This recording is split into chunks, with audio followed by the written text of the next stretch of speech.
I was thinking about 5 main changes that occurred globally. So we are discussing it basically vis-a-vis ISIS.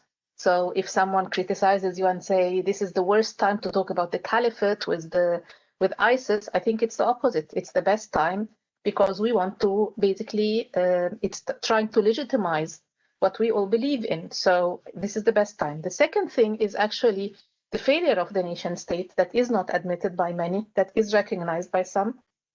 So, and this is also a nation state that was based, according to Schmidt, on political theology. So there is a dimension that is basically subtle of religious state as well, but it's like upside down or like different according to this notion. It is based on Christian notions or the opposite of Christian notions, but veiled in other ways. So this is also what we are putting this discourse not against, but within the interaction of the same historical moment. The third thing I think is the return of Christian orthodoxy, and this is nothing that we have to do with. You know, it's like it's their choice. I mean, starting from the clash of civilizations.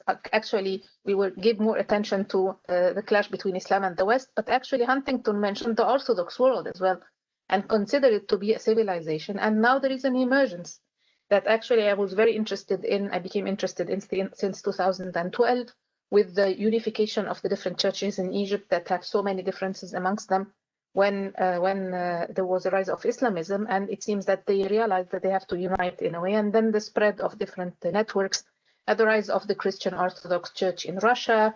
You know, so this is also a neglected issue. And if you simply try to find literature, there is a huge amount of literature regarding the rise of Christian Orthodoxy today.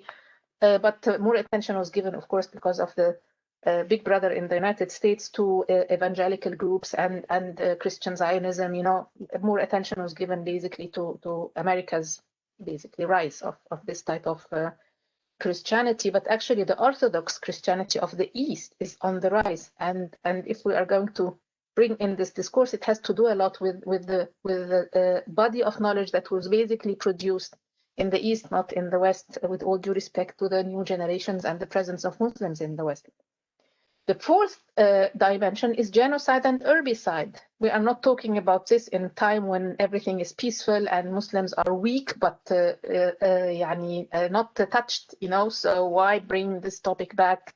Everything is settled. We have our liberal democratic transitions going on. On the contrary, we have wars everywhere, and you clarified that, so I will not elaborate on that more, but not only genocide, but herbicide as well.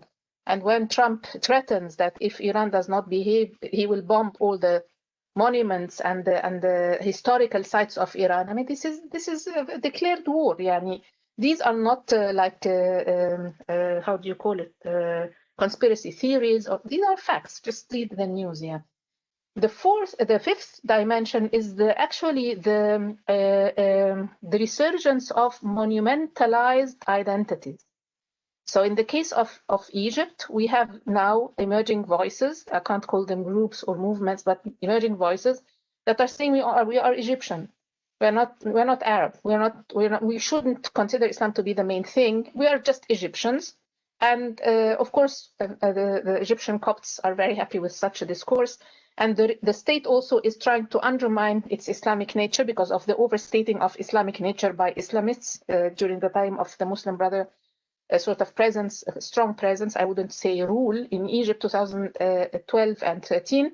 So there is this rise. In Yemen, they are calling for the pre-Islamic history to be respected. North Africa, the Berber history before Islam, you know, it's like, and so why are we the only ones who are not supposed to talk about their heritage and renew whatever concepts are related to it? So this also should be highlighted. And I think that the conceptual and linguistic dimension is very important, because I attended many conferences actually since 2014 using ISIS to say we don't want to hear this word of caliphate again.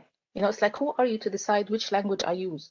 So I think that liberating language and having the guts and rerouting it in the Islamic perspective and seeing the etymology of the concepts, and maybe we can opt for a different concept if we decide so, but it's very important. 4 dimensions that I think will affect any effort in this direction. Number 1, the utopization of politics as such. Every now and then someone says, these Islamists, those who call for the caliphate, want to take over power, as if those who are sitting in power are saints, for example. It's like power is about contestation. Politics is about contestation. So utopianism here. It's about legitimacy. It's about how you do it. It's about why do you want to strive for power. The different redefinitions of power, horizontal, vertical. So it's like, so I think that no apologetic discourse here when we are talking about استعادة الأمة, استعادة السلطان الله سبحانه وتعالى, all these, the language away from the utopianism and, do you want to take over power? Everyone wants to take over, but it's not about power. It's about what you do with it. The second thing, how to contextualize usually all the production of knowledge of political nature in Islamic history was within circles of production of knowledge of Islam, Islamic fiqh broadly. So classifying at what point, like you mentioned, Juwaini, for example, fiqh al-nawazil. Okay, how are you classifying the moment and then making the ijtihad?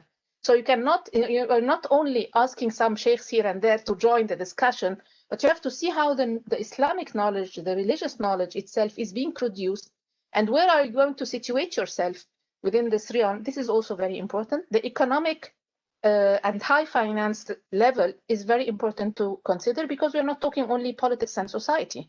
This world is a capitalist, late capitalist world, basically, and it's everywhere. So economics is important. And we have also a problem that you mentioned and touched upon and tried to solve it by saying we don't want this to become yet another organization, we want it to be like a network or whatever, is that Islamism as an experience for the last 100 years, and I'm very critical, and I have been very critical, it's not about the Arab Spring. Before the Arab Spring, I was critical about the way Islamists think about politics and think about the state, and the confusion of the Islamic imagination, and I have a book written about that in Arabic. So I think that we have to tackle the issue of what happened after the fall of the caliphate and the rise of Islamism, how it actually spoiled, corroded so many important dimensions of our way of thinking, and how we should actually go beyond it. The post-Islamist in our understanding, not in the Western use of the word of post-Islamism. I know that I'm running out of time. So very quickly, I think that the way to think about politics today should not be basically focused on organizational, systemic, modernist perspectives that we want to match. But it's basically, there is a very high potential in Islam of developing asymmetry, having more complex. The notion of complexity is very useful for us. Emergence is very useful for us. And this is why bringing in some people from the background of science and entrepreneurships and other fields of study is very important thing. We don't want yet to think in a central way that is a modernization of the theory of the imamate. We want to think differently about the dynamics of power. And there is a lot written about that. I usually, I'm very careful, but I usually use in my classes the word of the anarchy as order. This is the title of a book also by Mohammed Bamia, and he wrote a book recently about the life words of Islam. But I have been always interested in this non-centralization of power within the Islamic fiqh, within Islamic Sharia. So there is a potential here that we missed because we were overtaken by the central notions of the sovereign state of the modern times. So I think that trying to liberate ourselves from this imaginary and not try to Islamize it would be a very important thing. A dimension also that is very important to add is the nomos of the earth. There is so much related to spatialities and urban spaces and globalization, cosmopolitanism, that Islamists usually don't talk about when they talk about an Islamic understanding of politics. They think about the relations and the organizations, but not about the temporalities and about the spatialities and the spherical. So how are you going to build a model that is very complicated and complex, and which rules are going to run through the different spheres, and what is the specificity of each and every sphere? And this, I think this is the core of the failure of the Muslim Brothers. They could not imagine a more complex system where actually there are different spheres, and how to harmonize, orchestrate, but at the same time realize that what applies to one sphere does not apply to the other, etc. Recently, the book of Hutchison, The Venture of Islam, has been translated into Arabic. And it's very good news because I've been teaching it for some time. And I think that maybe we can say that we need a new Islamicate, vis-a-vis the project of, bluntly, the Arab Emirates with all its allies, of these Abrahamic faiths. It wants to close us into this Muslim, Christian, Jewish dialogue in a way, in a very flat way. But I think that the Islamicate is much more wider than that. And I was on the panel of defense, a committee of defense for PhD students a few days ago. Tariq Sha'rawi, one of our students at MEDIT, the Institute of Alliance of Civilizations, and his PhD was on how Islam deals with non-Ahlul Kitab, how it dealt with the Zoroastrians, how it dealt with the Hindus. And I think that this Abrahamic fakh al-Ibrahimiyya, this is actually going to put us in a very small circle. Well, actually, if we are looking at the Khilafah and look at the Islamicate that had developed historically and the interaction and overlap with different civilizations and how we were caring about governmentality, in the Islamic sense, not in the postmodern sense, and also we were caring about inclusion rather than exclusion, then we would develop or base our discussion on a more, not only ummatic actually, but a more humanistic, with all the, again, a cautious management of that word. But I think that the ummatic should be at the heart of a wider perspective as well. And then these are like two levels that should be very well interwoven in a way. And last but not least, technology. Technology, artificial intelligence, robotics, these are dimensions that usually are not invited, are not put on the table when we discuss the notion of the caliphate. We go more historical. This is the world we're living in. How are you going to replace some spaces with new technologies, and to which extent this will serve some purposes but can be also very dangerous? I was part of the group who established Islam Online as a website, and it was a very, very interesting and educative experience, but also I also always had my concern as well. So we have this artificial intelligence and robotics sweeping, but also to which extent the virtual is important but not enough, is useful but not essential, for the project itself. And how are you going to deal with the multiplicity of cultures that you have? So pragmatics, logistics, redefinition of what we mean by Sharia, multi-layered, and then specialities, temporalities, and the ethical.